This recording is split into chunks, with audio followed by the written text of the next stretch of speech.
Hello, അസ്സാം വലൈക്കും. Welcome back to Shimla and vlog. അപ്പോൾ എന്തുണ്ടല്ലോ വിശേഷങ്ങൾ? എല്ലാവരും സുഖമായിട്ടിരിക്കുന്നില്ലേ? ഞാനും ഇവിടെ സുഖമായിട്ടിരിക്കുന്നു. ഇതേ പുട്ടുകുറ്റിന്ന് ആവി വന്നുകൊണ്ടിരിക്കുകയാണ്. രാവിലെ കുറച്ച് ഓട്ടത്തിലാണ് കേട്ടോ. കാരണം എന്താണെന്ന് വെച്ചാൽ ഇപ്പം പറയാവേ.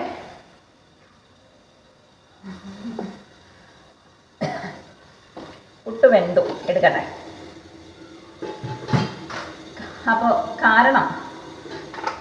കാരണം എന്തെന്ന് വെച്ചാൽ രാവിലെ പിള്ളേരെയൊക്കെ വിട്ടു. രാവിലെ പിള്ളേരെയൊക്കെ വിടാനുള്ള പരിപാടിയൊക്കെ കഴിഞ്ഞ് പിള്ളേരെ കൊണ്ടാക്കി തിരിച്ചു വന്നു കേട്ടോ. പക്ഷെ എനിക്ക് ബാക്കി എല്ലാ ജോലിയും ഒന്ന് പെട്ടെന്ന് ഒതുക്കി വെച്ചിട്ട് വീട്ടിൽ പോകണം. ഇന്ന് വീട്ടിൽ പോണത് എന്തിനാന്ന് ചോദിച്ചാൽ ഇച്ചിരി വിഷമമുള്ളൊരു കാര്യമാണ്. നപ്പു പോവുകയാണ് കേട്ടോ, തിരിച്ച് ഗൾഫിൽ പോവാണ്.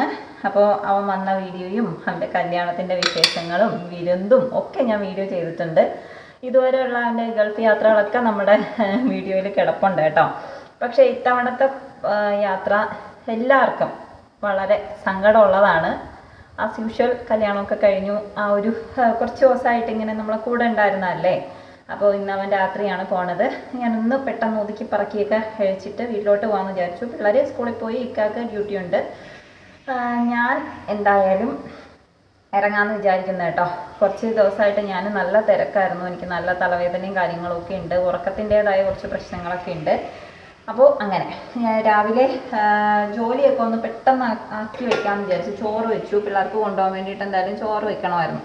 അപ്പോൾ ചോറ് വെച്ചു. ഒരു സാമ്പാർ ഉണ്ടാക്കി. പിന്നെ അവരുടെ ഫേവറേറ്റാണ് ഉരുളക്കിഴങ്ങ് പൊരിച്ചത്. അതും മുട്ട പൊരിച്ചതുമാണ് അവർ സ്കൂളിൽ കൊണ്ടുപോയത്. ഇനി ഇവിടെ വാപ്പ ഉണ്ട്. അപ്പം വാപ്പാക്ക് വേണ്ടിയിട്ടുള്ള ചോറ്, സാമ്പാർ, ഒരു മീൻകറി, മീൻ പൊരിച്ചത് ഇത്രയാക്കി വെച്ചിട്ട് പോകാമെന്ന് വിചാരിച്ചു. മീനൊക്കെ ഞാനിവിടെ കട്ട് ചെയ്ത് റെഡിയാക്കി അരപ്പൊക്കെ എടുത്ത് വെച്ചിട്ടുണ്ട്. ഇതൊന്ന് വെക്കട്ടെ. ഉണക്കായതുകൊണ്ട് കറിവേപ്പിലേക്ക് വളരെ ശോകമാണ് കേട്ടോ. ഒന്നുമില്ല. ഉള്ള ഒരാളാണെങ്കിൽ ഒരു ആരോഗ്യമില്ലാത്തതും വൃത്തിയില്ലാത്തതുമായ ഒരാളായിട്ട് വന്നുകൊണ്ടിരിക്കും. അപ്പോൾ ഇവിടെ ഞാൻ മീൻകറിക്കുള്ളത് വെച്ചേക്കുവാണേ. അരപ്പും അരച്ച് വെച്ചിട്ടുണ്ട്. നമുക്കിതൊന്ന് റെഡിയാക്കി വെച്ചിട്ട് പോയില്ല എന്നുണ്ടെങ്കിൽ പിന്നെ ഞാൻ ഉച്ചയ്ക്ക് ഫുഡ് കൊണ്ടുവരണം. ഇക്കാക്ക് ഇന്ന് തിരുവനന്തപുരത്താണ് പോകണമെന്ന് പറഞ്ഞപ്പോൾ പിന്നെ ആകെ ബുദ്ധിമുട്ടാവും. അതുകൊണ്ട് ഫുഡാക്കി എടുത്ത് വെച്ചിട്ട് പോയാൽ എനിക്കൊരു സമാധാനമുണ്ട്. സമാധാനത്തിൽ തിരിച്ചു വന്നാൽ മതി. നോക്കട്ടെ, അങ്ങോട്ട് ചെന്നിട്ട് പിള്ളേരെ കൂടി അങ്ങോട്ട് കൊണ്ടുവന്നിട്ട് അവിടെ നിൽക്കാമെന്നൊക്കെയാണ് ഞാൻ വിചാരിക്കുന്നത്. എത്രത്തോളം പോസിബിൾ ആകുമെന്ന് എനിക്ക് അറിഞ്ഞൂടാ. രാത്രിയാണ് പോണത് കേട്ടോ. അപ്പോൾ ഇന്നത്തെ ഒരു ഫുൾ ഡേ വിശേഷങ്ങളാണ് നമ്മുടെ വീഡിയോ. ഓക്കെ, അപ്പോൾ ബാക്കി പരിപാടികളും കാര്യങ്ങളൊക്കെ വഴിയെ ഞാൻ കാണിച്ചു തരാം. ഇപ്പം ഞാനിത് ജോലിയൊക്കെ ഒതുക്കട്ടെ. അപ്പോൾ എൻ്റെ എല്ലാ ജോലികളും തീർത്തു റെഡിയായിട്ട് ഞാനിവിടെ അപ്പൂനെ വെയിറ്റ് ചെയ്തിരിക്കുകയാണ് കേട്ടോ. ഈ വാവ ഇപ്പോൾ വരാമെന്ന് പറഞ്ഞിട്ടുണ്ട്. ഞാൻ വിചാരിച്ചത് രാവിലെ ജോലിയൊക്കെ ഒതുക്കിയിട്ട് ഇക്ക കാപ്പി കുടിക്കാൻ വന്നിട്ട് പോകുമ്പോൾ ഇക്കയുടെ കൂടെ പോകാമെന്നാണ്. പക്ഷേ അത് നടപടിയായില്ല. പിന്നെ ഞാനിപ്പോൾ അവനെ വിളിച്ചപ്പോൾ വരാമെന്ന് പറഞ്ഞു. ഞാൻ അവനെ വെയിറ്റ് ചെയ്തിരിക്കുവാണ് കേട്ടോ. ജോലികളൊക്കെ കഴിഞ്ഞു. ഫുഡൊക്കെ ഉണ്ടാക്കി, വാപ്പാക്കുള്ള ഫുഡൊക്കെ എടുത്തു വെച്ചു. ഒന്ന് ഒതുക്കി പറക്കി അങ്ങനെ റെഡിയായി. പിന്നെ അത് അവിടെ ഒരു കവർ കണ്ടോ, ഡ്രസ്സാണ് കേട്ടോ. 9-ാം തീയതി ഒരു കല്യാണമുണ്ട്. അപ്പോൾ ആ കല്യാണത്തിന് എൻ്റെ കസിൻ ഇടാൻ വേണ്ടിയിട്ട് അവൾ എനിക്ക് ഓർഡർ തന്നിരുന്ന ഡ്രസ്സ് സ്റ്റിച്ച് ചെയ്ത് എടുത്ത് വെച്ചേക്കുവാണ്. അപ്പോൾ അത് ഷൈബായുടെ ഉമ്മാടയിൽ കൊടുക്കണം. അവർ നാളെ അങ്ങോട്ട് പോകുമ്പോൾ കൊടുത്തോളാം എന്ന് പറഞ്ഞ് ചടയങ്ങളത്താണ് കേട്ടോ. അപ്പോൾ അവരെ കൊടുത്തേക്കാമെന്ന് ഞാൻ മാളൂസിനോട് പറഞ്ഞിട്ടുണ്ട്. അപ്പോൾ അതിനാണ് എടുത്തു വെച്ചേക്കുന്നത്. ഡ്രസ്സിനും കാര്യങ്ങളൊക്കെ ഞാൻ ഷോർട്ട് വീഡിയോയിൽ ഇട്ടേക്കാം കേട്ടോ. ഓക്കെ, അപ്പോൾ വേറെന്താ, നമുക്ക് റെഡ് കളർ ഡ്രസ്സ് മതി എന്ന് പറഞ്ഞു കേട്ടോ. റെഡ് അല്ലെങ്കിൽ ഓറഞ്ച്. അപ്പം ഞാൻ രണ്ടുമല്ല, ഗോൾഡ്, ഓറഞ്ച്, റെഡ് ഇതെല്ലാം കൂടി മിക്സ് ചെയ്ത് വരുന്നൊരു ഫാബ്രിക്കാണ് കേട്ടോ എടുത്തേക്കുന്നത്. അതിലാണ് സ്റ്റിച്ച് ചെയ്തേക്കുന്നത്. അങ്ങനെ അപ്പോൾ വീട്ടിലെല്ലാവരും ഉണ്ട് കേട്ടോ. പൊന്നുമൊക്കെ വന്നു. ഞാൻ രാവിലെ പോകണമെന്ന് ഓർത്താണ് എല്ലാ ജോലിയൊക്കെ ഒതുക്കിയത്. പക്ഷെ നടന്നില്ല. എൻ്റെ കാര്യങ്ങൾ ഇപ്പോഴും ഇങ്ങനെയൊക്കെ തന്നെയായിരിക്കും. ഇപ്പം മണി 11 കഴിഞ്ഞ് കേട്ടോ. അപ്പോൾ ഇപ്പോൾ വരുമായിരിക്കും. എവിടെയെങ്കിലുമൊക്കെ പോകാനുണ്ടാവും. എന്തായാലും ഇന്ന് പോവല്ലേ. അപ്പോൾ അതിൻ്റേതായ കുറച്ച് തിരക്കും കാര്യങ്ങളൊക്കെ ഉണ്ടാവുമല്ലോ. ആസ് യൂഷ്വൽ കുറച്ച് മാസങ്ങളായിട്ട് എവിടെയെങ്കിലുമൊക്കെ പോകണമെങ്കിലോ എന്തെങ്കിലുമൊക്കെ ആവശ്യമുണ്ടെങ്കിലോ ഒക്കെ ഇങ്ങനെ വിളിച്ചാൽ മതിയായിരുന്നു. ഓക്കെ, അപ്പോൾ വന്നിട്ട് അപ്പോൾ വന്നിട്ടുണ്ട്. ഇനി നേരെ വീട്ടിലോട്ടാണ് കേട്ടോ. വീട്ടിൽ ചെന്നിട്ട് കുറേ കാര്യങ്ങളൊക്കെ ഉണ്ടായിരുന്നു, കുറേ വിശേഷമൊക്കെ പറഞ്ഞിരുന്നു. പൊന്നു ഞാൻ ഷൈബായുമായിട്ട് കുറച്ച് ജോലിയൊക്കെ ഉണ്ടായിരുന്നു. അതൊക്കെ കഴിഞ്ഞിട്ട് ദേ ഇവിടെ വന്നിരുന്നപ്പോൾ വാഷിംഗ് മെഷീൻ ഓർഡർ ചെയ്തിട്ടുണ്ടായിരുന്നു കേട്ടോ ഫ്ലിപ്കാർട്ടിൽ നിന്ന്. അപ്പോൾ അത് കൊണ്ടിട്ട് വന്നിട്ടുണ്ട്. പിന്നെ കുറച്ച് നേരം അതൊക്കെ നോക്കി വീഡിയോ ഒക്കെ എടുത്തിരുന്നു. അതിനുശേഷം ഇതാണ് കേട്ടോ വാഷിംഗ് മെഷീൻ. ചോറ് കഴിക്കാറായി, ചോറ് കൊണ്ടുവന്നു, നമ്മൾ കഴിക്കുവാണ് കേട്ടോ. ഇതിൻ്റെ ഇടയിൽ കുറേ കാര്യങ്ങളൊക്കെ ഉണ്ടായിട്ടുണ്ട്, പക്ഷേ ഞാനൊന്നും വീഡിയോസും കാര്യങ്ങളൊന്നും എടുത്തിട്ടുണ്ടായിരുന്നില്ല. ഇതിൻ്റെ ഇടയിൽ ഞാനൊന്ന് വീട്ടിൽ പോയി പിള്ളേഴ്സിനെ വിളിച്ച് തിരിച്ച് വന്നിട്ടും ഉണ്ടായിരുന്നു കേട്ടോ. അപ്പോൾ വീട്ടിൽ പോയി ഇറങ്ങുന്നൊരു വീഡിയോ ആണ് നിങ്ങൾ ഈ കാണുന്നത്. പോയിട്ട് കൊച്ചുങ്ങളെങ്കിലും വിളിച്ചുകൊണ്ട് വരാമെന്ന് വിചാരിച്ചു. എന്നിട്ട് പിന്നെ ഞാൻ വീഡിയോസൊന്നും എടുത്തില്ല കേട്ടോ. ആകെ ടയേർഡായിരുന്നു. എന്നെ കണ്ടാൽ തന്നെ അറിയാമല്ലോ, ഒരു പ്രാന്തി ലുക്കുണ്ടായിരുന്നു. അതിനുശേഷം വൈകിട്ടായപ്പോൾ വല്യമ്മയുടെ മോളും മോനും ഒക്കെ വന്നിട്ടുണ്ടായിരുന്നു കേട്ടോ. ഇവിടെ നിങ്ങൾ കഴിഞ്ഞ വിരുന്നിൻ്റെ വീഡിയോയിൽ കണ്ടിട്ടുണ്ടാവും. എന്നിട്ട് നമ്മളെല്ലാവരും കൂടി പോയിട്ടൊന്ന് വല്യമ്മയും കൂടി കണ്ടിട്ട് വരാമെന്ന് വിചാരിച്ച് ഇറങ്ങുകയാണ് കേട്ടോ. ഇത്തായും മോനും സ്കൂട്ടിയിലാണ് വന്നത്. അപ്പോൾ അവരങ്ങനെ പോവും. നമ്മളെല്ലാവരും കൂടി ഒന്ന് പോയി വല്യമ്മയെ കണ്ടിട്ടൊക്കെ വരാമെന്ന് വിചാരിച്ചു. ഇനിയിപ്പോൾ അപ്പോൾ പോയിട്ടൊക്കെ വന്നിട്ടാണല്ലോ കാണാൻ പറ്റുക. ഓക്കെ, അപ്പോൾ നമ്മൾ ഇറങ്ങാണ് കേട്ടോ. ഞാൻ ഷൈബാടുത്ത് എന്തൊക്കെയോ കഥ പറയുന്നുണ്ട്. ഇരുട്ടായി, അവന് പാക്കിങ് കാര്യങ്ങളൊക്കെ ഉണ്ട്. അപ്പോൾ വേഗം പോയിട്ട് വേഗം തിരിച്ചു വരണം. അപ്പോൾ ദേ ഇവിടെ കെട്ടിപ്പിടിക്കലും ഉമ്മ കൊടുക്കലും ഒക്കെ നടക്കുന്നുണ്ട്. ഓക്കെ, അപ്പോൾ ഇനി വല്യമ്മയുടെ വീട്ടിൽ ചെന്നിട്ട് കാണിച്ചു തരാം കേട്ടോ. ഇതിനകത്ത് ശരിക്കും പറഞ്ഞാൽ കാറിൽ ആൾ കൊള്ളുന്നുണ്ടായിരുന്നില്ല. പിന്നെ നമ്മൾ എങ്ങനെയൊക്കെയോ വന്നു. ഷൈബായെ ശ്രദ്ധിച്ചോ നിങ്ങൾ, ആകെ ശോകമുഖിയായിട്ടിരിക്കുന്നത്. ആൾ കരച്ചിലും ബഹളമൊന്നും ഉണ്ടായിരുന്നില്ല കേട്ടോ ഈ സമയത്തൊന്നും. ഓക്കെ ആയിരുന്നു, എൻ്റെ കൂടെ ഇങ്ങനെയൊക്കെ നടക്കുന്നുണ്ടായിരുന്നു. അപ്പോൾ അത് എല്ലാവരും ഉണ്ട് കേട്ടോ. ഷൈബയുടെ ഉമ്മ വാപ്പ എല്ലാവരും കൂടിയാണ് നമ്മൾ പോയത്. അതിനുശേഷം വല്യമ്മയുടെ മോളെ വീട്ടിൽ പോയിട്ടുണ്ടായിരുന്നു. അവിടെ ഇത്തുണ്ടായിരുന്നില്ല കേട്ടോ. ഇത് നമ്മുടെ വീട്ടിൻ്റെ അടുത്താണ്, എൻ്റെ വീട്ടിൻ്റെ അടുത്താണ് ഇത്താടെ വീട് കേട്ടോ. ഇപ്പോൾ പാലുകാച്ച് കഴിഞ്ഞതേ ഉള്ളൂ. നമ്മൾ പാലുകാച്ചിനും ഒരു മാസം മുന്നേ ആയിരുന്നു എന്ന് തോന്നുന്നു, എനിക്ക് ഓർമ്മ കിട്ടുന്നില്ല. മാഷാ അല്ലാഹ് നല്ല വീടാണ് കേട്ടോ. അപ്പോൾ അത് ഇവിടെ ടി വി യൂണിറ്റും കാര്യങ്ങളൊക്കെ ചെയ്തേക്കുന്നതൊക്കെ എനിക്ക് ഭയങ്കര ഇഷ്ടമാണ് കേട്ടോ. ഇത്തയുടെ ഓരോ അറേഞ്ച്മെൻറ്റ്സും കാര്യങ്ങളൊക്കെ മാഷാ അല്ലാഹ് അടിപൊളിയാണ്. അത്യാവശ്യം ഇൻറ്റീരിയറും കാര്യങ്ങളൊക്കെ ഫിനിഷ് ചെയ്ത ഒരു വീടാണ് കേട്ടോ. കണ്ടോ, എന്നെ നിങ്ങൾ കാണുന്നുണ്ടോ? എന്താ എൻ്റെ അവസ്ഥയെന്ന് നോക്കിയേ. രാവിലെ പോകാൻ വേണ്ടിയിട്ട് ഒരുങ്ങി അതേ കോലത്തിലാണ് ഞാനിപ്പോഴും ഉള്ളത്. ഇനിയിപ്പോൾ വീട്ടിൽ പോയി ഒന്ന് കിടന്നുറങ്ങണം. എന്നിട്ട് ഒന്ന് ഫ്രഷായിട്ട് കിടന്നുറങ്ങണം കേട്ടോ. എന്നിട്ട് നമ്മൾ രാവിലെ പോകാനുള്ളതാണല്ലോ. പിന്നെ ദേ വീട്ടിൽ വന്നു, പാക്കിങ് സ്റ്റാർട്ട് ചെയ്തു. പാക്ക് ചെയ്യാൻ വേണ്ടിയിട്ട് ഒന്നും ഉണ്ടായിരുന്നില്ല കേട്ടോ. ആകെ കുറച്ച് സാധനം ഉണ്ടായിരുന്നുള്ളൂ. ഷൈബയുടെ ബ്രദറിൻ്റെ കുറച്ച് സാധനങ്ങളും പിന്നെ അപ്പു കൊണ്ടുപോയി ഒന്നും ഉണ്ടായിരുന്നില്ല. അവന് വേണ്ടാന്ന് പറഞ്ഞു ഒന്നും. അപ്പോൾ ഈ ഒരു കുഞ്ഞൻ പെട്ടി മാത്രമേ ഉണ്ടായിരുന്നുള്ളൂ. ആ പെട്ടിയിൽ തന്നെ നിങ്ങൾ കണ്ടില്ലേ, സാധനങ്ങളൊന്നും ഉണ്ടായിരുന്നില്ല. അവന് വേണ്ടാന്ന് പറഞ്ഞിട്ടാണ് കേട്ടോ. പിന്നെ അവൻ ഫ്രണ്ട്സിനൊക്കെ കൊടുക്കാൻ ബീഫും കുറച്ച് മിച്ചർ അങ്ങനെയുള്ള ഐറ്റംസൊക്കെയാണ് കേട്ടോ കൊണ്ടുപോയത്. പിന്നെ നമ്മൾ പോയി കിടന്നുറങ്ങി. അതിനുശേഷം ഈ രാത്രി വീണ്ടും റെഡി ആയിട്ടുണ്ട്. 12 മണിയാകുമ്പോൾ വീട്ടിൽ നിന്ന് ഇറങ്ങാമെന്ന് വിചാരിച്ചു കേട്ടോ. ഫ്ലൈറ്റ് 4:30-ക്കാണ്. അപ്പോൾ 12 മണി ആയി കേട്ടോ ഇപ്പോൾ. അപ്പോൾ 12 മണിക്കൊക്കെ ഇറങ്ങിയാൽ എത്തുമല്ലോ എന്നൊക്കെ വിചാരിച്ചിട്ടാണ് നമ്മൾ റെഡിയായിട്ട് നിൽക്കുന്നത്. ഷൈബു മോൾ ഇടയ്ക്ക് ഒന്ന് കരഞ്ഞു കേട്ടോ. എൻ്റെ അടുത്ത് വന്ന് റെഡിയാവാൻ സമയത്ത് കുറച്ചൊന്ന് കരഞ്ഞു. പിന്നെ ആൾ ഓക്കെ അല്ല, കരച്ചിലും ബഹളമൊന്നും ഉണ്ടായില്ല. അപ്പോൾ ദേ ഉമ്മച്ചിയും ഷൈബയുടെ ഉമ്മായും ഇവിടെ നോക്കി നിൽക്കുന്നുണ്ട്. കൊണ്ടാക്കാൻ പോകാനായിട്ട് ഉമ്മച്ചി വരാറില്ല കേട്ടോ. വിളിക്കാൻ പോകാൻ മാത്രമേ ഉമ്മ വരുള്ളൂ.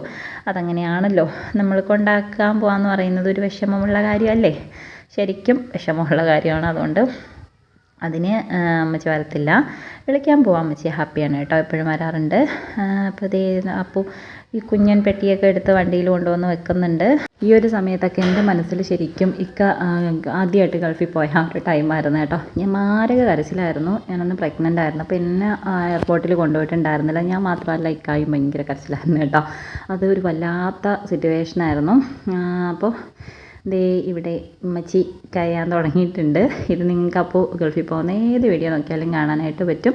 ഭയങ്കര സങ്കടമാണ്, കരച്ചിലും വിളിയും ഒക്കെ ഉണ്ടാവും. അങ്ങനെയാണല്ലോ, ഇനിയിപ്പോൾ എന്നാണ് കാണാൻ പറ്റുക എന്നൊക്കെയുള്ളൊരു സങ്കടം. ഓക്കെ, അപ്പം അതൊക്കെ കഴിഞ്ഞ് നമ്മളിനിയിപ്പോൾ ഇറങ്ങി പോവാമെന്ന് ഓർത്തിരിക്കുവാണ്. അമ്മച്ചി വിളിച്ചാലും വരത്തില്ല കേട്ടോ. കൂടെ വന്നാൽ ചിലപ്പോൾ ഇത്രയും സങ്കടം ഉണ്ടാവത്തില്ലായിരിക്കും അല്ലേ. ഓക്കെ, അപ്പോൾ നമ്മൾ വന്നപ്പോൾ അവിൽ മിൽക്ക് കുടിക്കാമെന്ന് നമ്മൾ രാവിലെ പ്ലാൻ ചെയ്തതാണ് കേട്ടോ. പക്ഷേ ഓരോരോ തിരക്ക് കാരണം നടന്നില്ല. ഞാനിവിടുത്തെ അവിൽ മിൽക്ക് കുടിച്ചിട്ടില്ല. പൊന്നു പറഞ്ഞു നല്ല ടേസ്റ്റാണ്. അപ്പോൾ സോലിഹിൻ്റെ കട എന്ന് പറഞ്ഞിട്ട് കടുവപ്പള്ളിയിൽ ഓപ്പോസിറ്റ് ഒരു കടയുണ്ട് കേട്ടോ. അപ്പോൾ അവിടെ വന്ന് നമ്മൾ അവിൽ മിൽക്കൊക്കെ മേടിച്ചിട്ടുണ്ടായിരുന്നു. ശരിക്കും എനിക്ക് തൊണ്ടവേദനയും ചുമയൊക്കെ ഉണ്ട്. എന്നാലും അവിൽ മിൽക്ക് ട്രൈ ചെയ്യാമെന്ന് വിചാരിച്ചു. ഞാൻ മുമ്പൊരു തവണ കുടിച്ചത് എനിക്ക് തീരെ ഇഷ്ടപ്പെട്ടിട്ടുണ്ടായിരുന്നില്ല. വെറുത്ത് പോകാമെന്ന് പറയില്ലേ, അതുപോലെ ഒരു ഇതിലാണ് ഞാൻ അവിൽ മിൽക്ക് കുടിച്ചിട്ടുണ്ടായിരുന്നു. പക്ഷേ ഇത് നല്ല ടേസ്റ്റായിരുന്നു കേട്ടോ, മാഷാഅല്ലാ. ഐസ്ക്രീമൊക്കെ ഇട്ടിട്ട് അടിപൊളിയായിരുന്നു. അപ്പോൾ ഇക്കാക്ക് ഒരെണ്ണം വാങ്ങിച്ച് ഇക്ക ഡ്രൈവ് ചെയ്യുന്നതുകൊണ്ട് ഇക്കാക്ക് കുടിക്കാൻ പറ്റിയിട്ടുണ്ടായിരുന്നില്ല, അതിൻ്റെ കയ്യിൽ തന്നേക്കുമായിരുന്നേ. അപ്പോൾ ഇതേ നമ്മൾ പൊയ്ക്കൊണ്ടിരിക്കുകയാണ്. രാത്രി യാത്ര എനിക്ക് ഭയങ്കര ഇഷ്ടമുള്ളൊരു കാര്യമാണ് കേട്ടോ. നല്ല രസമാണല്ലോ വെളുപ്പാങ്കാലത്തും രാത്രിയൊക്കെ യാത്ര ചെയ്യുന്നത് എനിക്കിഷ്ടമാണ്. ഉറക്കം നഷ്ടപ്പെടും എന്നുള്ളൊരു വിഷമമുണ്ട്, എന്നാലും രസമാണ്. ഓക്കെ, അപ്പോൾ നമ്മൾ ഏതാണ്ട് എത്താറായിട്ടുണ്ട്. എയർപോർട്ട് എത്താറാവുമ്പോൾ ഉണ്ടാകുന്നൊരു ഫീലിംഗ് ഉണ്ടല്ലോ, അത് പറഞ്ഞറിയിക്കാൻ പറ്റാത്തൊരു സംഭവമാണല്ലേ. യാത്ര പോകുന്നവർക്കും കൊണ്ടാക്കാൻ പോകുന്നവർക്കും അതൊരു വല്ലാത്ത അനുഭവമാണ്. അപ്പോൾ ഗൾഫിൽ പോയിട്ടുള്ള ആൾക്കാർക്ക് അല്ലെങ്കിൽ ഹസ്ബൻഡ്സൊക്കെ പോകുമ്പോൾ ഉള്ളൊരു ബുദ്ധിമുട്ട് അല്ലെങ്കിൽ ആ ഒരു സങ്കടം അനുഭവിച്ചവർക്ക് നന്നായിട്ട് മനസ്സിലാവും. നമ്മളിവിടെ എത്തി, ഭയങ്കര തിരക്കായിരുന്നു കേട്ടോ. എന്താണെന്നറിയത്തില്ല, ഇത്തവണ ഒരു 3 ഫ്ലൈറ്റ് എങ്ങാനും ഒരേ സമയം ബോർഡിംഗ് ഉണ്ടായിരുന്നു എന്നവൻ പറഞ്ഞു കേട്ടോ. അത്രയും തിരക്കായിരുന്നു. ഒത്തിരി ലേറ്റായിട്ടാണ് അവൻ ബോർഡിങ് കിട്ടിയത്. പിന്നെന്താണ്, അകത്ത് കുറച്ച് ഫ്ലൈറ്റ് ഡിലേ ആയിരുന്നു, 1.5 മണിക്കൂർ ഡിലേ ആയിരുന്നു. അപ്പോൾ ഇവിടെ കാർ ഇടാൻ പറ്റുന്നില്ലായിരുന്നു, കാരണം അത്രയും കണ്ടോ ഫ്രണ്ടിലൊക്കെ ഒത്തിരി വണ്ടി, ബാക്കിൽ വണ്ടി, അങ്ങനെ കംപ്ലീറ്റ് തിരക്കായിരുന്നു. നമ്മൾ ജസ്റ്റ് ഒന്ന് ബോക്സ് എടുക്കാൻ വേണ്ടിയിട്ട് മാത്രമാണ്, അല്ലെങ്കിലും അത്രയും സമയം ഇവിടെ ഇടാൻ പറ്റുള്ളൂ. എന്നാലും വണ്ടി ഒന്നും ഒതുക്കി നിർത്താനുള്ളൊരു സ്ഥലം ഉണ്ടായിരുന്നില്ല കേട്ടോ, അത്രയും തിരക്കുണ്ടായിരുന്നു. അപ്പോൾ ബോക്സൊക്കെ എടുത്തു. ഈ സമയത്തൊക്കെ ഇങ്ങനെ നെഞ്ചിടിക്കുന്നുണ്ടായിരുന്നു കേട്ടോ, എന്തോ ഒരു വിങ്ങൽ ഫീൽ ചെയ്യത്തില്ലേ, അതുപോലെ. അപ്പോൾ ദൈഷിബിൻ ബെട്ടിയൊക്കെ പേരൊക്കെ എഴുതി ബാഗായിട്ട് ഇനി എന്താ ചടങ്ങ് അത്ര തന്നെ, കയറി പോവാന്നുള്ളതാണ് അടുത്ത ഒരു ചടങ്ങ്. അപ്പോൾ ഇക്കായുടെ കൂടെ ഞാൻ ആകെ ഒരു തവണ വന്നിട്ടുള്ളൂ കേട്ടോ എയർപോർട്ടിൽ. ഇക്കായെ കൊണ്ടാക്കാൻ വേണ്ടിയിട്ട് വിളിക്കാൻ വേണ്ടി ഞാൻ പോയിട്ടേ ഇല്ല. ഇക്ക എപ്പോഴും സർപ്രൈസ് വിസിറ്റാണ് കേട്ടോ. പിന്നെ ഞാൻ പോയപ്പോൾ ഉള്ള യാത്രകളും പിന്നെ എല്ലാം അപ്പൂനെ കൊണ്ടാക്കൽ വിളിക്കാൻ പോലൊക്കെ ആണ് കേട്ടോ. മനസ്സിൽ ഷൈബായെ കണ്ടോ നിങ്ങൾ, ഈ ലോകത്തൊന്നും അല്ലാണ്ടാണ് നിൽക്കുന്നത്, പാവം. എനിക്ക് ഈ വീഡിയോ എഡിറ്റ് ചെയ്യുന്ന സമയത്താണ് കേട്ടോ ശരിക്കും ഞങ്ങളുടെ ഫേസ് ശ്രദ്ധിച്ചിട്ടുണ്ടായിരുന്നത്. കരയാണ്ട് ഇങ്ങനെ പിടിച്ച് നിൽക്കാന്ന് പറയില്ലേ, ആ ഒരു സംഭവമാണ്. പിന്നെ ഇവിടെ അതേ വീഡിയോ എടുക്കലും ഫോട്ടോ എടുക്കലും ഒക്കെ ആയിട്ട് അളിയന്മാർ അങ്ങോട്ടും ഇങ്ങോട്ടും ഫോട്ടോസും വീഡിയോസൊക്കെ എടുത്ത് കളിക്കുന്നുണ്ടായിരുന്നു കേട്ടോ. ഇത് നാസി, പൊന്നുവിൻ്റെ ഹസ്ബൻഡാണ്. അറിയായിരിക്കും, കാരണം ഒരുപാട് വീഡിയോസിലൊക്കെ ഞാൻ കാണിച്ചിട്ടുണ്ട്. അപ്പോൾ സമയം ഏതാണ്ട് ഇങ്ങനെ ആയിക്കൊണ്ടിരിക്കുന്നു. വേണമെങ്കിൽ കുറേ നേരമൊക്കെ ഒന്ന് വെളിയിൽ നിൽക്കാമായിരുന്നു കേട്ടോ, പക്ഷേ കക്ഷി പെട്ടെന്ന് തന്നെ ഇവിടെ വന്ന് ജസ്റ്റ് ഒരു ഫോട്ടോയൊക്കെ എടുത്ത് കയറി പോയിട്ടുണ്ടായിരുന്നു കേട്ടോ. ഞാൻ അവളുടെ അടുത്ത് എന്തോ ചോദിച്ചു, അപ്പം എന്താണെന്ന് എനിക്കറിയാൻ വയ്യ കേട്ടോ, എന്തോ കാര്യമൊക്കെ ചോദിക്കുന്നുണ്ട്. അപ്പോൾ അതേ ഈ ഒരു സീൻ എനിക്ക് ഭയങ്കര ഫീലാണ് കേട്ടോ. സങ്കടം വരും എനിക്കിപ്പോഴും. ഇവിടെ എഡിറ്റ് ചെയ്തുകൊണ്ടിരുന്നപ്പോഴും എനിക്ക് സങ്കടം വന്നിട്ടുണ്ടായിരുന്നൊരു സീനാണ് കണ്ടോ, പാവല്ലേ, ഭയങ്കരമായിട്ട് മിസ് ചെയ്യും. ഓക്കെ, അപ്പോൾ അപ്പു ഞാൻ പ്രതീക്ഷിച്ചു കുറച്ചൊക്കെ കരയും എന്നൊക്കെ, പക്ഷേ ഇല്ല കേട്ടോ, അവൻ അങ്ങനെ കരയുന്നൊരു ടൈപ്പല്ല. എന്താ പറയുക, അത്രയ്ക്ക് അങ്ങോട്ട് ഫീലിങ്സ് കാണിക്കില്ല എന്ന് എനിക്ക് തോന്നുന്നു കേട്ടോ. അതുമല്ല പെട്ടെന്ന് അങ്ങനെ പോയി നിന്നില്ല, പെട്ടെന്ന് തന്നെ അങ്ങ് പോയി. അപ്പോൾ അവൻ ഓക്കെ ആയിട്ട് ഹാപ്പി ആയിട്ട് പോയതുകൊണ്ടാവണം അവളും അപ്പോഴും വലിയ സീനൊന്നും ഇല്ലാണ്ടിരുന്നു കേട്ടോ. പക്ഷേ ഇവിടെ നിന്ന് അങ്ങോട്ട് വണ്ടി തിരിച്ച് പോയപ്പോൾ മുതൽ ആളാകെ ഡൗൺ ആയിരുന്നു, കരച്ചിലും ബഹളമൊക്കെ ആയിട്ട് ഭയങ്കര ഡൗൺ ആയിരുന്നു കേട്ടോ. വീട്ടിൽ വന്ന് കയറി നമ്മളെല്ലാവരും പോകാമെന്നോർത്ത് പോവാണെന്ന് പറയാൻ വേണ്ടി റൂമിലോട്ട് ചെന്ന് കേട്ടോ. അപ്പോഴേക്കും പിന്നൊരു കൂട്ടക്കരച്ചിലായിരുന്നേ, ഭയങ്കര സാഡായിരുന്നു ആൾ. വീട്ടിൽ നിൽക്കാൻ പറ്റുന്നില്ല എന്നൊക്കെ പറഞ്ഞിട്ട് 2 ദിവസം എൻ്റെ വീട്ടിലാണ് കേട്ടോ വന്ന് നിന്നിട്ടുണ്ടായിരുന്നത്. അപ്പോൾ അവൻ പോയിട്ട് കുറച്ച് ദിവസമായി, വീഡിയോ വരാൻ ലേറ്റായി പോയതാണ്. ഓക്കെ, അപ്പോൾ അതേ കണ്ടോ ഇവിടെ ഇങ്ങനെ കയറിയങ്ങ് പോയവാളതായിരുന്നു സാധാരണ, പക്ഷേ ഇവിടെ അത്യാവശ്യം തിരക്ക് കണ്ടില്ലേ, തിരക്കും കാര്യങ്ങളൊക്കെ ഉണ്ട്. അപ്പോൾ ഇനി അറിയത്തില്ല കേട്ടോ എന്താ പറയേണ്ടതെന്ന്, ഒരു വല്ലാത്ത ഫീലാണ് ഗൾഫ് യാത്ര. ഷൈബ എൻ്റെ അടുത്ത് ചോദിച്ചിട്ടുണ്ടായിരുന്നു എന്തിനാണ് കല്യാണം കഴിച്ചിട്ട് പിന്നെ ഇങ്ങനെ അവരങ്ങ് ഗൾഫിൽ പോകുന്നതെന്നുള്ള കാര്യം. ശരിക്കും ഭയങ്കര മിസ്സിങ് ആണല്ലോ, അതൊരു വല്ലാത്ത ലൈഫിൽ ഒരിക്കലെങ്കിലും അത് എക്സ്പീരിയൻസ് ചെയ്യണം എന്നാണ് കേട്ടോ എനിക്ക് തോന്നാറ്. അപ്പോഴാണ് നമുക്ക് ആ ഒരു അടുപ്പം കൂടാമെന്ന് എനിക്ക് തോന്നിയിട്ടുണ്ട് കേട്ടോ.